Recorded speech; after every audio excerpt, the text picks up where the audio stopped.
స్వాగతం సుస్వాగతం. అలరించే ఆనాటి కథలతో మీ ముందుకొచ్చింది మీ కథ సుధాలహరి. ఈరోజు కథ అక్షయ పాత్ర.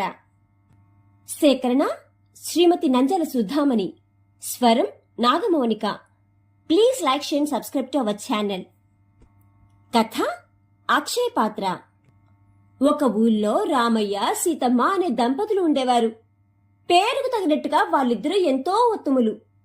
వాళ్లకు చాలా మంది పిల్లలుండేవారు. పిల్లలు పెరిగే కొద్దీ వాళ్లకున్న కొద్దిపాటి పొలం మీద వచ్చే ఆదాయం చాలక ఇబ్బంది పడుతున్నారు. ఒకరోజు రామయ్యతో సీతమ్మ ఇట్లా అన్నది. ఏవండి, పిల్లలు పెద్దవాళ్ళవుతున్నారు గాని మన ఆదాయం ఏమీ పెరగడం లేదు. మీరు చక్కటి కవితలు రాస్తారు కదా, ఆ పద్యాలు తీసుకుని వెళ్లి రాజుగారి వద్ద చదివితే రాజుగారు ఏదైనా బహుమానం ఇస్తారేమో. దాంతో మరి కాస్త పొలం కొనుక్కుని సుఖంగా ఉండవచ్చు కదా అన్నది. నీవు చెప్పిన ఆలోచన బాగుంది. రేపొద్దున్నే బయలుదేరతాను. సాయంత్రానికి గాని రాజధాని నగరం చేరుకోలేను. దారిలో తినడానికి ఏదైనా తయారు చేసివ్వు అన్నాడు. ఇంట్లో ఉన్న బియ్యంతో కొన్ని అతిరసాలు అంటే అరిసెలు చేసిచ్చింది సీతమ్మ. వాటిని ఒక గిన్నెలో పెట్టి మూత పెట్టి తెల్లని గుడ్డల చుట్టి ఇచ్చింది. దాన్ని ఒక వంకీకర్రకు తగిలించుకుని తను రాసిన పద్యాలున్న పుస్తకాలు చంకలో పెట్టుకుని పట్నం వైపు నడిచాడు రామయ్య. అడవిదారిలో నడిచి నడిచి మధ్యాహ్నం వేళకు ఒక చెరువు గట్టు మీదకు చేరుకున్నాడు రామయ్య. తన అతిరసాల మూటను ఒక చెట్టు కొమ్మకు తగిలించినాడు. చెరువులో స్నానం చేసి సంధ్య వార్చుకుని చెట్టు మొదట్లో జపం చేసుకుంటూ కూర్చుని అట్లాగే నిద్రలోకి జారుకున్నాడు రామయ్య. అప్పుడు కొందరు దేవకన్యలు ఆకాశం నుంచి దిగి ఆ చెరువు గట్టు మీదకు వచ్చారు. అది చాలా అందమైన చెరువు కావడంతో చెరువు నిండా తామర పూలు విరబూసి ఉండడంతో వాళ్ళు రోజు అక్కడికి వచ్చి స్నానం చేస్తారు. అలాగే ఆ రోజు వచ్చి స్నానం చేశారు. తర్వాత వాళ్లకు చాలా ఆకలి వేసింది. పండ్లు కాయలు ఏమైనా తినడానికి దొరుకుతాయేమోనని వెతుకుతున్నారు. ఒక దేవకన్య రామయ్య కూర్చున్న చోటికి వచ్చింది. అయ్యో, ఎవరో బ్రాహ్మణుడు నిద్రపోతున్నాడు అనుకుంది. కొమ్ముకున్న మూట కనిపించడంతో ఏదో తినడానికి తెచ్చుకున్నట్టున్నాడే, చూద్దాం అని చప్పుడు చేయకుండా ఆ మూటను తీసుకుని తన స్నేహితురాల దగ్గరికి వెళ్ళింది. అమ్మో, అతిరసాలు ఎంత బాగున్నాయో అంటూ అందరూ గబగబా గిన్నెను ఖాళీ చేసి కడుపు నిండా తిని నీళ్లు తాగినారు. అతిరసాలు వాళ్ళకు ఎంతగానో నచ్చినాయి. అప్పుడు అనిపించింది వాళ్ళకు, అయ్యో, ఆ బ్రాహ్మణుడు తినాలని తెచ్చుకున్నవన్నీ మనం తినేసినామే, పాపం ఆయన నిద్రలేస్తే ఆకలిస్తుంది కదా అనుకున్నారు. వాళ్లలో ఒక దేవకన్య ఏదో మంత్రం జపిస్తూ గాలిలో చేతులు కదిలించింది. ఒక ధగధగలాడే వెండిగిన్నె వచ్చింది ఆమె చేతిలోకి. ఆ గుడ్డలో వెండిగిన్నె పెట్టి ముడివేసి యథాప్రకారం చెట్టు కొమ్మకి తగిలించి వెళ్లిపోయినారు వాళ్ళు. కాసేపటికి రామయ్యకు మెలకువ వచ్చింది. ఇక భోంచేద్దామని కొమ్మపై నుంచి మూట తీసి గిన్నెను పైకి తీశాడు. ఇదేమిటి, ఇంత పెద్ద వెండి గిన్నె మా ఇంట్లో లేదే. ఆయన ఉట్టి గిన్నె పెట్టిందేంటి సీతమ్మ, అతిరసాలు పెడతానని చెప్పిందే. అయినా నాకు ఆకలేస్తుంటే ఇప్పుడు ఈ గిన్నెతో ఏం చెయ్యాలి? 4 అతిరసాలుంటే ఎంత బాగుండేది అనుకున్నాడు. అంతే, ఆ వెండి గిన్నెలో 4 అతిరసాలు ప్రత్యక్షమైనాయి. ఇదేంటి మాయగా ఉన్నదే అని ఒక ఆకులో వాటిని పెట్టుకుని కాస్త పులిహార కూడా ఉంటే బాగుండేది కదా అనుకున్నాడు. అంతే, గిన్నెలో పులిహార ప్రత్యక్షమైంది. అతిరసాలు పులిహార తిన్నాక కాస్త పెరుగు అన్నం ఉంటే భలే మజాగా ఉంటుంది కదా అనుకున్నాడు. మంచి గడ్డ పెరుగుతో చేసిన పెరుగన్నం ఆ గిన్నెలో వచ్చింది. ఆనందంగా తిన్నాడు రామయ్య. తను నిద్రపోయినప్పుడు ఏదో మాయ జరిగిందని, ఏ దేవతలో కరుణించి తనకు అక్షయ పాత్ర ప్రసాదించారని అర్థం చేసుకున్నాడు రామయ్య. ఇంకా అక్షయ పాత్రే తన వద్ద ఉండగా మళ్లీ రాజును ఆశ్రయించడం ఎందుకని ఇంటికి ప్రయాణమై సాయంత్రానికి ఇంటికి చేరుకున్నాడు రామయ్య. రాజధానికి వెళ్లి 2-3 రోజుల తర్వాత గాని రాడనుకున్న తన భర్త సాయంత్రానికి తిరిగి రావడంతో సీతమ్మ విస్తుపోయింది. విషయం తెలుసుకుని ఆనందించింది. ఆ రాత్రి పిల్లలందరినీ కూర్చోబెట్టి ఎవరు కోరిన వంటకాలు వారికి తృప్తిగా తినిపించినారు రామయ్య సీతమ్మ.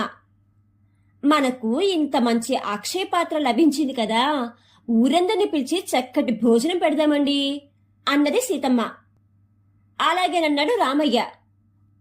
మరుసటి రోజు పొద్దున రామయ్య పోయి ఊరందరినీ తన ఇంటికి భోజనానికి రమ్మని పిలిచి వచ్చాడు. పేదవాడైన రామయ్య ఊరందరికీ భోజనం ఎట్లా పెడుతున్నాడో చూద్దామని మధ్యాహ్నం వేళకు రామయ్య ఇంటికి చేరినారు ఊరి జనమంతా.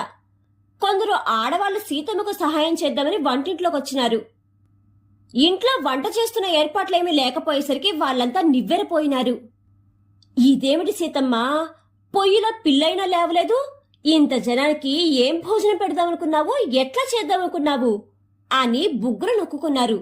మీకెందుకర్రా, కాసేపు ఆగండి, మీకే రుచులు కావంటే ఆ రుచుల భోజనం పెడతాము అన్నది సీతమ్మ. ఇంతలో రామయ్య అక్షయపాత్రను పూజించి, అమ్మా అక్షయపాత్ర, నీవు నా ఇంటి అన్నపూర్ణవు, అందరికీ వారు కోరిన వంటకాలను వడ్డించమ్మా అని ప్రార్థన చేసినాడు. అంతే, అక్షయపాత్రలోంచి అందమైన వస్త్రాలు ధరించిన 10 మంది స్త్రీలు వచ్చారు. అందరినీ వరుసలలో కూర్చోబెట్టారు. అరిటాకులు వేసి మంచినీళ్లు పెట్టి అందరికీ కోరినవన్నీ కొసరి కొసరి వడ్డించారు. అందరూ కడుపు నిండా తిని ఇంకా రాత్రికి కూడా ఆకుల్లో గిన్నెల్లో వంటకాలను తీసుకెళ్లినారు. అసలు ఇటువంటి భోజనం ఎప్పుడూ ఎక్కడా తినలేదన్నారు. రామయ్య సీతమ్మల అదృష్టాన్ని మెచ్చుకున్నారు. కాని పొరుగున ఉన్న భీమయ్యకు మాత్రం రామయ్య అదృష్టాన్ని చూసి కన్ను కుట్టింది.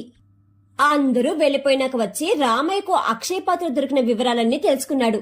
ఇంటికి పోయి భార్య లక్ష్మమ్మతో, నేను కూడా ఎల్లుండి ఉదయాన్నే బయలుదేరిపోతాను, మనకు కూడా పెద్ద అక్షయపాత్ర తీసుకొస్తాను, చాలా అతిరసాలు తయారు చెయ్యి అన్నాడు.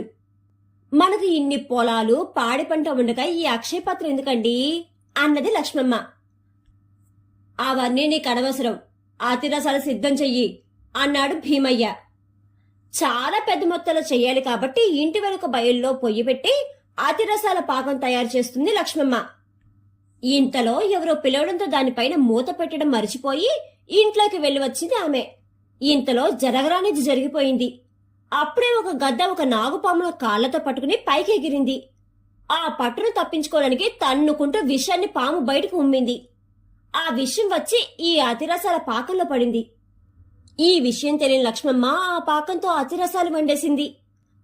భీమయ్య అత్యాశతో ఇంట్లో పిల్లలకు కూడా ఒక్కటైనా మిగల్చకుండా మూట కట్టుకుని మరునాటి తెల్లవారుజామునే పట్నం వైపు బయలుదేరినాడు.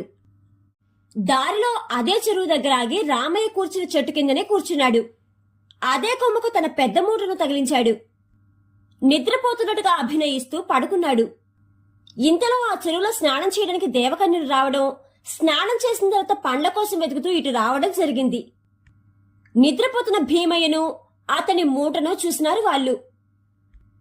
ఇతనెవరో మన కోసం ఏవో తినుబండరాలు తెచ్చడాన్ని సంతోషపడుతూ దేవకన్యలందరూ ఆ మూటలోని అతిరసాలను నోట్లో పెట్టుకున్నారు.